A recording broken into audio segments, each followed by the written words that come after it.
grew up in a setting that was very much centered around the kitchen table. My parents had a huge garden growing up. We had, every Wednesday was vegetable night. We're French, we're not Italian, so we didn't eat spaghetti, but we had vegetables. My grandmother had a big influence on me too. She lived across the street. My grandfather died when I was 4, so every day she'd be calling me up, Ronnie, when are you going to come over? You're going to come and have lunch? You're going to come over and have dinner? So I'm like 4 and 5 years old. I'm eating gâteau and black pudding, which is blood sausage, and I'm eating pork pie and liver and onions. I mean, not typical stuff to eat when you're 5 years old, but, you know, she loved the company. I loved the way she prepared the food, and I think that's what really got me interested in food.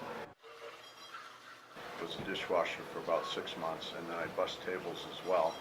And then after about 6 months, they invited me into the kitchen and to the back of the house, and I started on what's called short order, which is breakfast, and then went to lunch, and then went to dinner, and since I was that age, I've never left the kitchen since. We're gonna pulse it in the Cuisinart to get it to, you know, extract it out. And got my first head chef's job. I was 20, and then I worked as a head chef and a kitchen manager until I opened my own restaurant at the age of 28. And then I ran my own restaurant.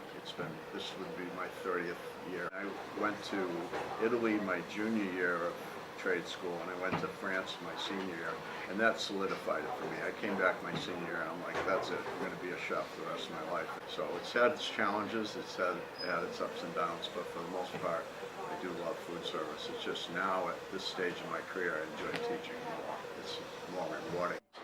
I really like Chef Ron. He's just like,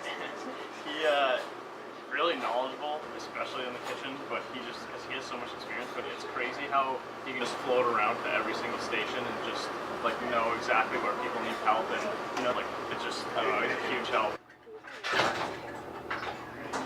I feel like I'm really making a real contribution to something good, you know, and I think that most students are like sponges, you know, they just really absorb all this information, and it's a wonderful transformation to see me participate in getting them excited about food. You know, it's a life skill. Regardless if you go into the business or not, you know, it's a life skill. You know, you're going to live better, be happier, and I think ultimately more successful if you're going to learn how to prepare food and eat well and entertain and take care of your family if you get to that point. I think it's all very important. Really good.